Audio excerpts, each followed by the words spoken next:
Hello, and welcome to Friends for Life, a podcast of the Lutheran Church Missouri Synod's National Mission. We're here to come alongside you as we journey through life under the cross. What does it look like to care for our neighbors in body and soul? How do we tend to our own body and soul? How can we speak up for life? And finally, how do we share the faith with the next generation?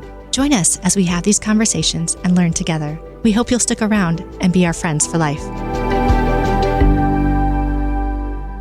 Thanks so much for joining us. I'm your host, Steph, here with my guest and friend, Julianna Shults. Julianna, can you introduce yourself and maybe explain a little bit about what you do in the Office of National Mission, and then how youth ministry equips youth in our church to serve in their own mission fields? Absolutely. So I am a director of Christian education by training, and my current call is to the youth ministry part of the Office of National Mission. And there I serve as the program manager for resources and leadership. So that includes everything from our resource website to our research and other resources that we provide for congregations as they do youth ministry for districts as well. And then I help run Youth Lead, which is our teen leadership program that helps equip young leaders for their church and community. And then I help at the LCMS Youth Gathering. Big one. My role is to focus on supporting all of our adult leaders who come to the gathering, but certainly that gathering is a big part of what our office does. So we do all sorts of ways of equipping, and you kind of hear about them. So leadership development, we do servant events, we have a resource website, other resources that we provide, like our 7 practices of healthy youth ministry, and then the LCMS Youth Gathering. And then we have a podcast called End Goals. Oh, and you have a podcast. So, that's what the cool kids are doing these days. All of them, yeah. Awesome. Well, it's fun to have you on, and it's fun to be able to interview you. I bet it's a little weird being on that end of things, though. Yeah, I'm used to having the questions, not the answers. So we'll see how I do on that part. I think you're going to be great. But I do want to make the statement that before we move forward, neither Julianna or myself are licensed counselors or therapists. Our discussion that we're having today is merely from the perspective of church workers who care for our neighbors. All right, so Julianna, this season is all about mental health, specifically how Christians approach mental health and then view mental wholeness. I know we're painting with a broad brush here when we answer this, but what's the state of mental health in our young people, especially the kind of young people that you work with, the age groups, I should say. So maybe you should clarify what age groups we're talking about when we talk about youth, what generation that is, and what the state of their mental health is. Yeah, for sure. So primarily working with middle school and high school, kind of leaning into that high school a little more is where my focus is, or our focus in youth ministry. And so that's actually going to be almost entirely Gen Z right now, with an edge to Gen Alpha. So Gen Alpha is taken into just starting their middle school years, depending on who you ask, right? It's a pretty new line, so we're still kind of finagling when Gen Alpha starts. So certainly, you'll hear this a lot. I'm a data-driven person, not anybody who's licensed for mental health work, but certainly can look at that data and say a couple of things about what's true for those generations. I think one of them, we know anecdotally, that those generations are much more open about that conversation with mental health. They have a lot more language than we did, than previous generations did, about what mental health is or could be, diagnoses that you might see frequently, that they are much more willing to talk openly about where their struggles are, and they're much more likely than previous generations to reach out for help. And so those are all really positive things. I think the mixed bag kind of comes in here when we say, but we also know that Gen Z is the least likely to report very good or excellent mental health, right? And we are seeing a push now to really be concerned about the rising rates of suicide in young people. We've been the CDC has been kind of ringing that bell for a while, which tells us that with that rise in suicide rates, it's not just a rise in diagnoses that we're seeing, right? But that actually we're seeing young people struggling to the point of really life-ending kind of things. So we also know that they are definitely, like, research will say they're the most stressed generation, which as an adult I have a hard time believing, but like we'll talk, maybe break that down a little more. But they report higher stress levels about more things than other generations are. And then I just saw a recent study that said about 73% of Gen Z reports feeling either sometimes or always alone. Wow. Which I think plays into that. So we're having more conversations about it. We're reaching out for help more, which is really great. But also I think we still see a lot of struggles for our young people in those ways. Yeah, I mean, you've touched on this, and this was going to be a follow-up question. I'm just thinking, and I'm one person with one background, but I'm just thinking of, say, my grandparents in their generation would have never heard them talk about even the concept of mental health or being open about any kind of feelings of loneliness or anxiousness. Not that they weren't present, but those certainly weren't talked about. And I'm not even sure as readily thought about. Certainly not, coming up in conversations, news articles, statistics, really. And now it seems like World Health Organization has kind of zeroed in on the fact that just not even nationwide, but globally, the rise in mental illness in our young people, it's increased quite a bit. So what do you think are the factors to that? I don't know, maybe you would say, yeah, my grandparents were the same way, or maybe you have a different experience. I think what's interesting is if you go back in the literature, they did not talk about mental health, but they would reference things that maybe we didn't fully understand because science couldn't tell us about the chemistry of our brains yet. People who came back, for example, from World War II and really struggled with what we would now call PTSD.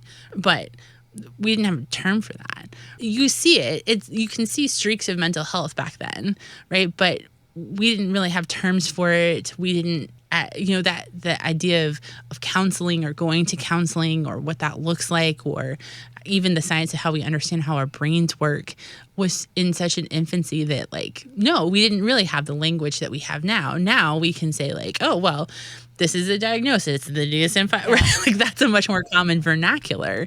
And that helps us to have that conversation versus, and I do think there was a ton of shame attached to it for a long, long time, right?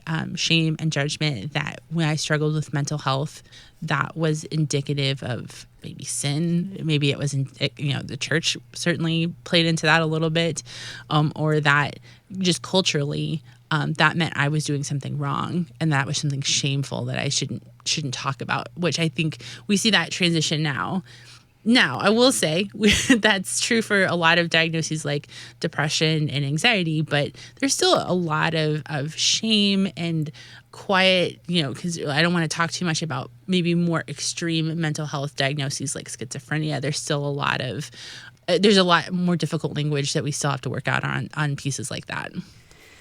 Julianna, I'm so anxious to hear your answer and your thoughts on this. What factors do you think have influenced the mental health of our youth?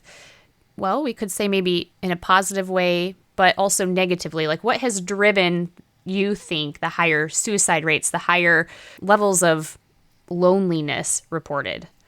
Yeah.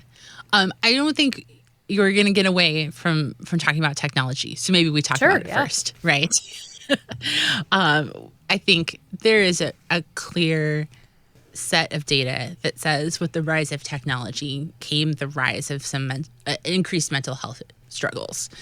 So I don't think that's not just for this generation. That's not just for young people, right?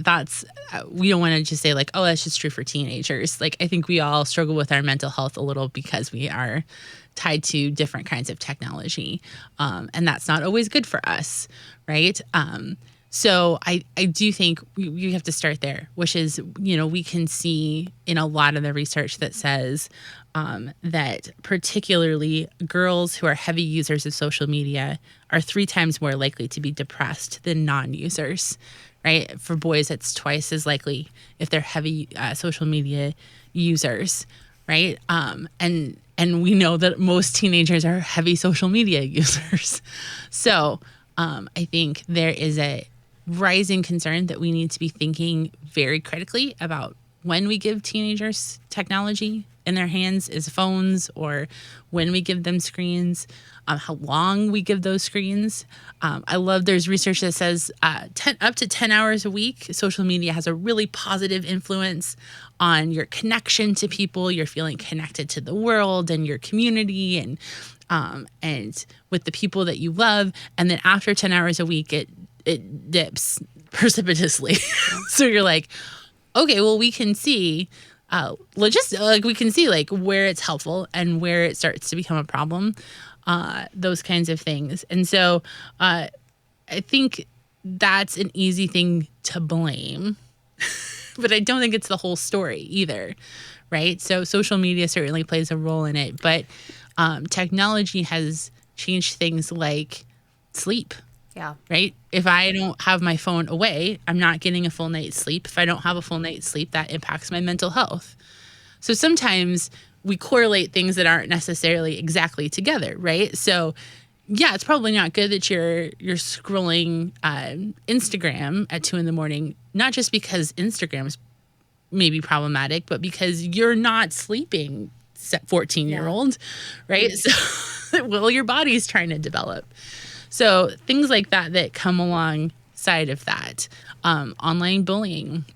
Bullying's always been a problem and been a part of mental health. But now if you're bullied, it doesn't just stay at school. It doesn't just stay on your sports team. It follows you home and it's in your hand all the time, right? So the question then is, that's not the technology that's the problem. It's the bullying that's the problem. So again, we don't want to just drop everything on the access to information and social media either. I do think we saw in the pandemic a slowdown of that social emotional growth that we saw in all ages, for littles to through college students. That was a huge hit to them in terms of having the kind of time with each other to develop social emotional skills and regulation. And that we're going to see the impact of that into the future a little bit. But the thing I have been struggling with most in like how we address this is that we seem to have gotten ourselves culturally into a point where we expose young people to high levels of information, and we do give them a slowdown of their experiences. So maybe kind of explain this way. Like, I give you a phone when you're 14. Now you have all of the information of the whole world in your hand. And you can know everything about war that's going on across the globe. And you can see all of the struggle and sin and brokenness in our world, both worldwide and in my community and with my friends, and all of those things all together. So I have all of this information that I have access to. And at the same time, we're seeing young people who are choosing to postpone driving, postpone getting jobs, postpone romantic relationships. In some ways, we're excited. We're seeing a drop in alcohol and drug use, but it's not that they're not ever getting there, but they're waiting further and further into their lives to get to that point. So they might not experiment with those things, or which is, let me be clear, I do not want people drinking or taking drugs, but like that's not they're not looking for that experience in their teen years. And so you have this huge amount of information and you have no experience to hang it on. So you have no context. And so everything feels like it's falling apart. And I have nothing in my experience to tell me otherwise. Now, as adults, we can handle that because we've lived through life and we've seen things come and go. And we have places in our mature brains that help us to contextualize the information and what's really dangerous and what I need to care about. We've tried some things. We failed. We've gotten back up again. We've tried jobs. Maybe they've been good. Maybe they've been bad. But I know I can survive both of those things. Teenagers don't have that. They don't have that experience in which to kind of contextualize this huge amount of information that they're asked to process. I've honestly have never heard it explained in that way or that well. So I appreciate you even bringing that perspective to us. It almost sounds like with the increase of information, with technology literally at our fingertips, the world that is full of risks is made widely known, which may perhaps lead to some aversion for any kind of behavior that would have any kind of risk, whether that's learning to drive or going out and getting a job at, 15 when you're by yourself without your friend groups, stuff like that. So I can see how that's just changed how teens interact with the world. Yeah. And it's easy then to go like, yeah, I would be anxious and depressed too if all I heard was all of the terrible things in the world and I had no context in which to say like, or I'm struggling with my identity and I don't know who I am, but I see all of this around me, or I'm trying to figure out my place in this world and everything kind of looks terrible and I'm just not really sure about anything and I have no experience to hang that stuff on.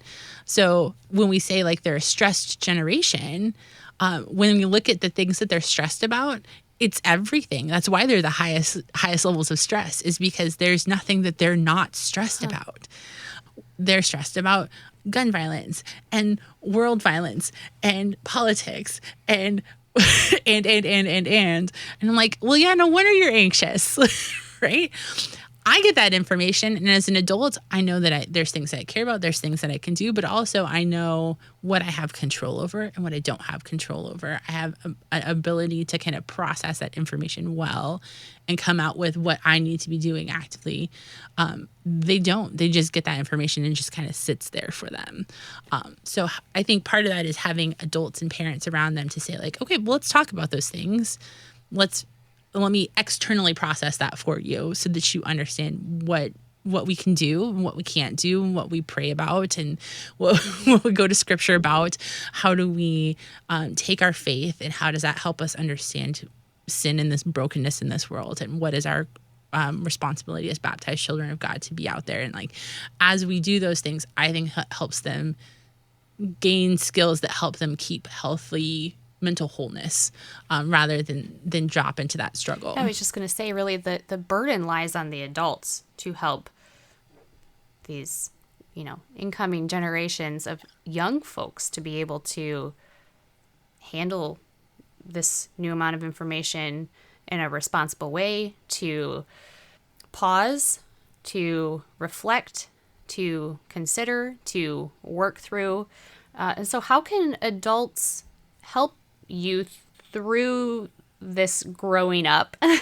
How can adults help young people strive toward mental wellness rather than anxiousness or loneliness? What do we need to be doing? I think as Christians, the first thing I do is like, let's model for them well what that looks like in our own lives.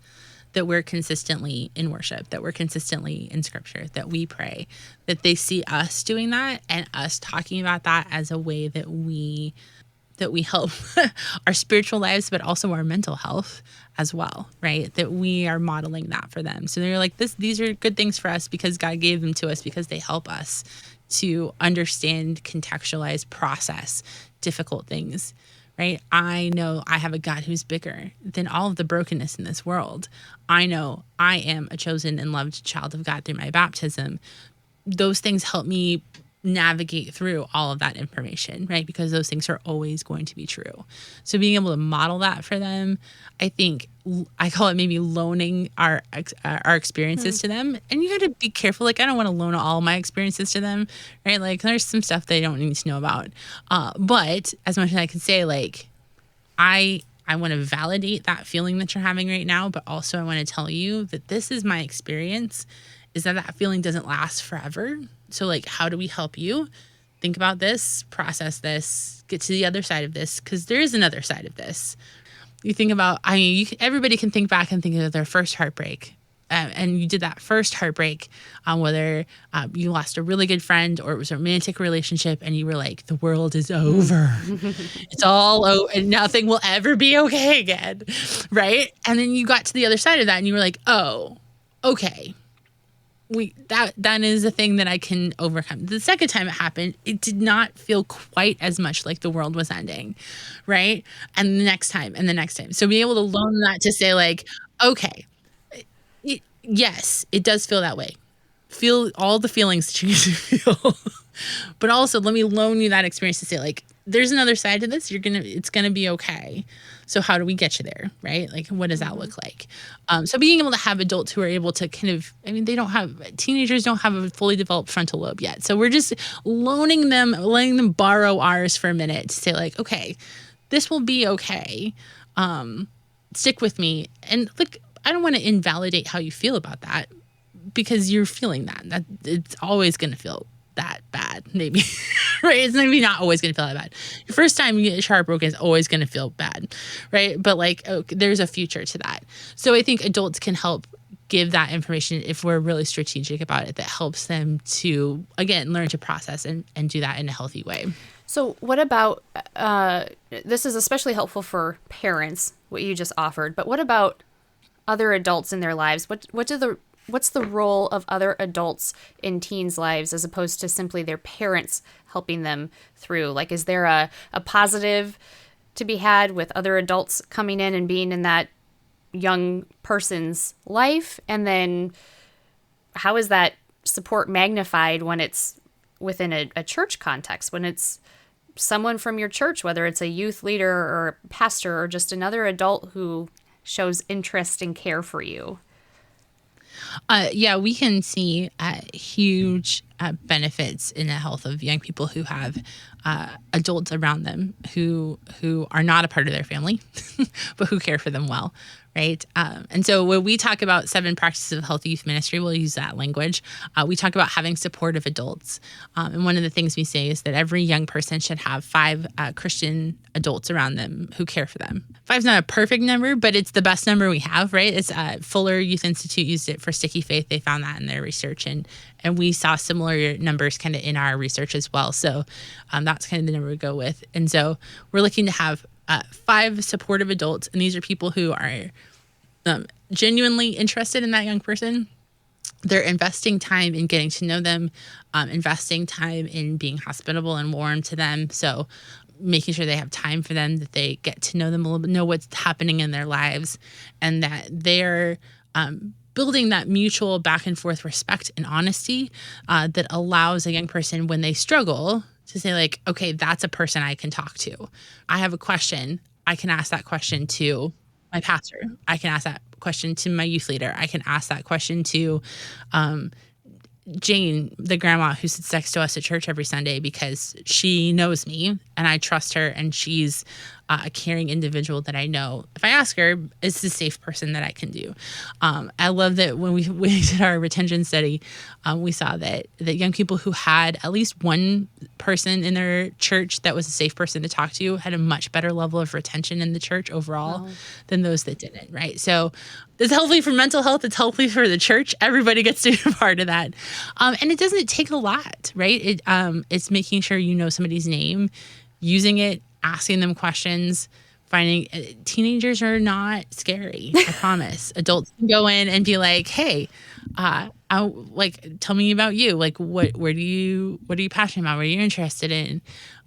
Can we find some common ground, whether it's a sports team that we both love, or a television show, or an interest in Frisbee golf? I don't know what it is, but like, you can find those commonalities, and that can be a great place for you to do that. And that allows that young person then, if there's a topic maybe they don't want to talk to their mom and dad about, that they have another person that can be there, that will walk with them, that will walk through good things and bad things. They're going to celebrate them. They're going to be there in times of transition and crisis, but that all of that is going to be a space where that adult can have a really powerful impact. And what I love about that is that statistically we look at it, and that young person only needs to know that they can talk to that adult if they have a hard time. They don't actually need to have a conversation with them, right? The benefit comes in knowing they have that person even before they have a hard conversation with them. Right? So you're like, I don't know. I know all the kids in my church. They don't really talk to me about that. Yeah, but you just knowing them has a benefit, even before they have to walk through hard things with you. So Oh, something to keep in mind. the power of relationship, just what it does.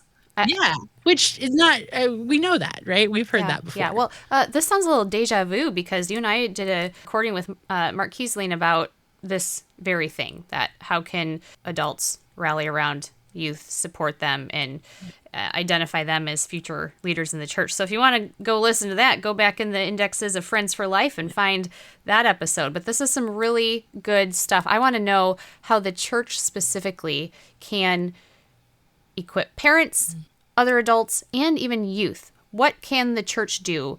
Because certainly there's a connection between spiritual well-being and mental well-being. Yeah. I think one thing to remind ourselves, and hopefully you're hearing this from multiple people and not just me, that having a strong faith, having our faith is not going to always eliminate mental health struggles, right? Yes. Even faithful Christians are going to struggle with their mental health at some point. Just like we're all going to struggle with our physical health at some point, mental health is going to struggle, even with faithful Christians who are firmly in our church communities, right? So being able to talk about that, right? Fostering open conversations about where people might be struggling, and we call it warmth, challenge, and grace, but this environment where it's okay to talk about those kinds of things, and that we're open, that we recognize that it's not an if, but a when, right? When people are going to struggle in mental health, and we have resources for that. I think for youth leaders, we always strongly suggest that they kind of understand kind of what the rules are for their location, but often it can be really helpful for them to call ahead of time to mental health practitioners in their area and know who they can refer their young people to. So is there a faithful Lutheran counselor in your area? What are their expertise? If somebody is a licensed mental health therapist, counselor, psychiatrist, all those people, you can reach out and say like, hey, what are your expertise? Like, what are you interested in? I work for a church. I work with young people. I want to be able to reference you to them. Should I have that? So having that in your back pocket is really helpful. There are some places where you need to actually make multiple recommendations. You can't just make one, but for the most part, being able to have that, I think being able to talk about how our spiritual health is sometimes a great barometer of our mental health with our young people, to say like, yeah, if you're really struggling to pray, you're really backing away from our community. If you're, we see that in you, you're not wanting to be in Bible study, like, is that what's going on there? And it might be a crisis of faith, but it also might be a mental health thing that we can help step into, and using kind of those practices and where we see that fluctuating as maybe an indicator of maybe somebody struggling with their mental health as well. And being okay to answer that question with them and talk with them about that. I think you mentioned parents, and I think that's another big one, is that we want to support parents. When your young person is struggling with their mental health, that can be really difficult for parents to walk through with that with their young person. They love their teenager. They really want them to be healthy and whole. And it's easy to care for a parent when a young person's got a physical illness. It's harder when there's a mental illness involved, or where there's a mental health crisis.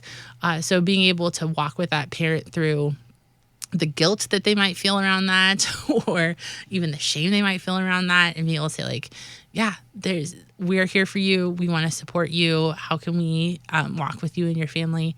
I know I've experienced this with parents who maybe their child has a suicide attempt, and they just don't know who to talk to, and they feel just like this is their fault, that it's all on them, and they're not sure what to do. And we want the church to be a place that can rally around that young person and their parents, and not just leave them in that situation where they feel like they have to handle it all on their own and never talk about it. So being able to care for parents in those situations, again, having older adults who walked through that, to like, I will loan you my experience here about like how that can work and how we can come out the other end of that.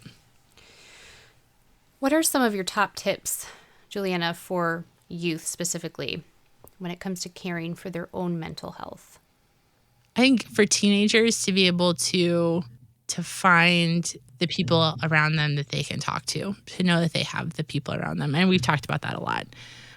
I think one of the things that we can do is to find firm places to hold your identity, right? To be reminded, and whether that's spending time in God's word and prayer regularly, that's being together with other people in scripture and in worship, to be able to know my identity first comes as a baptized child of God.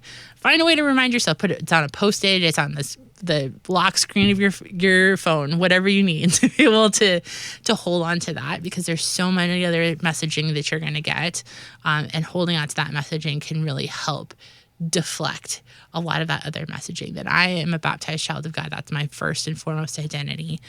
And then finding those adults around you who are going to help care for you, love you, be safe places for you to fall, for you to struggle, for you, who are going to celebrate your success, and who are going to be a part of that. And then I think being able to recognize when you might be struggling and be able to find places to vocalize that. I think one of the things that we see, or at least I saw in a recent piece, was that most teenagers say that the adults around them don't know how much they're struggling with their mental health, right? So being able to, as a young person, to say, like, I don't like how I'm feeling right now, and I don't know what it is, and I'm not sure. It's okay. We want you to tell an adult around you who can help you to navigate that. And it might be temporary. We might have things that we maybe need to do for a little while to help you find that wholeness again. But reach out as much as you're able to those adults with the honesty about where you are in your mental health, because that does make such a huge difference in being able to get access to the things that will help you find that wholeness again. All right, so last question, which is kind of a zinger, but I'm just thinking of my own kids who are very young. My oldest is 8, so I have young children.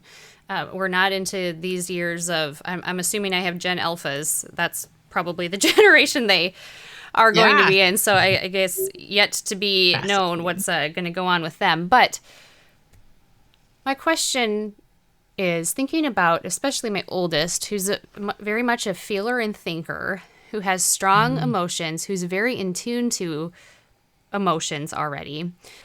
Is there a balance to be struck between, yes, let's talk about your emotions, let's work through these, but also that emotions and feelings aren't everything? So is it possible to overemphasize someone's, now I'm not talking about, mental illnesses where we're talking about real diagnosable, depression or schizophrenia or any of that, but kind of a general view of, anxious children.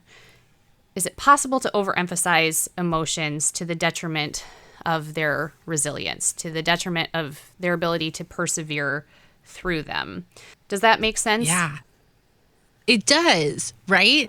Because it's I think that's where we come with, like, hey, we have all of this new language and thought and understanding of our bodies and our emotions and the way that God made us. And so, like, we want to recognize that. We want to celebrate that. We want to figure out how to do that well and in a way that maybe previous generations, and we talked about this a lot earlier, right? That they were like, I'm not allowed to feel feelings. Feelings are not a thing that we're allowed to have unless they're happy feelings. Right. But even that, and we're going to temper. Like, right, yeah. We're not too happy, because that would be a whole thing, right? Right. So, like, I think there is huge value in helping young people of all ages, and even adults sometimes, the value of understanding a wide vocabulary for my emotions. Right? I can feel feelings other than happy and sad. I have a wide vocabulary for my emotions. I know what they do to my body, that I can see them, that I can identify them. Because in doing that, that does help me to go, like, okay, that is a thing, and I'm going to feel it. And then I'm going to figure out my way through it. Right? I'm not going to invalidate it. It's not going to pretend like it's not there. I'm not going to hide it. Right? That has its own ramifications. But I'm going to be clear about what it is I'm feeling and then figure out my way through it. I think it's huge, huge value, right? We can see that when we have a wide emotional vocabulary and a processing skill. That's where we see a lot of mental health, right? What we don't want to do is let teenagers who we love deeply, particularly, fester in that emotion, right? Yeah. Right? Or fail to identify it. They're like, I don't know, I just feel gross. And you're like, okay, that's not help. Like, if we want to get through a feeling, we kind of have to figure out what it is first, what might be causing it, and then we have to get right. So you can't just not identify it, right? And you also have to figure out through it. You can't just go and just sit in it, right? So we talked about heartbreak earlier, right? Sometimes it's easy to identify where that came from, right? And I want to identify that's a loss. I'm going to talk about grief. I'm going to talk about disappointment. I'm going to talk about maybe where I feel shame because maybe I did something wrong in that process. We're going to identify, okay, then like what's the way through that, right? We can be sad for a while. We can sit and have ice cream and listen to sad music and whatever. And then we're going to process that, right? We don't want to just sit in it because that's not healthy for us, right? So sometimes adults can help them through that. Sometimes we all get stuck and we need different coping mechanisms. And that's where therapy can be a huge benefit. If it's something big, we can't figure out how to process or cope our way through it, then maybe we need somebody to help us give some more skills. Therapy is awesome for that. But I do think we can sometimes, I think we all have that struggle, but particularly teenagers in the angst and hormones will get stuck in that and not either be able to identify it or have the skills to be able to get through it. And so how do we help them to do that? Well, is that answering your question? Yeah, it does.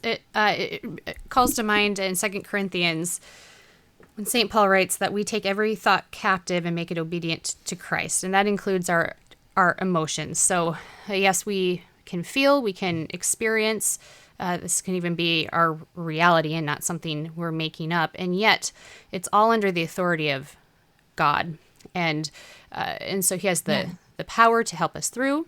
He gives us the strength to resist temptation. He gives us the strength to persevere. And he tells us that there's more to this life than this just one experience or feeling or emotion. And certainly that's part of it, but there's also serving neighbor, thinking of others, not only dwelling on what's going on inside of me, but what is life, but to honor God and serve neighbor. And so sometimes it's helpful to, at the right time, to pull someone out and to offer a bigger perspective of how, you're part of the body of Christ and we need you. And you have an important role to play that's beyond just this one experience or feeling of loneliness or what have you, but you have a place and a purpose. Yeah, and how vocation gives us that, right? That purpose, that thing that continues, that we need you for this, right? It's not just, we do need you as a community, but we also need you for a task, right? And that purpose can help us through times where we feel purposeless, where we feel, whether it's depression or whether it's just a general, all sorts of feelings, right? That helps us to navigate through some of those things as well. Yeah, no, that's so true. So in summary too, we just want to reiterate that if you are a young person listening, if you know a young person who is struggling in their mental health, if you're the parent, your pastor is a great resource to go to, your youth worker in your church. Ask them for, referrals. Who do you recommend for my child to see as a, clinical therapist who, is licensed to deal with this particular issue? These are all good things to do and to be in prayer too about, what does God want me to do in this situation, or how can I help my teen through this situation? So thank you so much for offering some really good food for thought for our listeners as we care for our teens as part of our church. Julianna, it was a pleasure to have you on. Thanks so much for having me and for having these important conversations. Thanks for joining us. Friends for Life is a podcast that discusses the life God has given and the people He has called you to serve, right where you are in God's mission.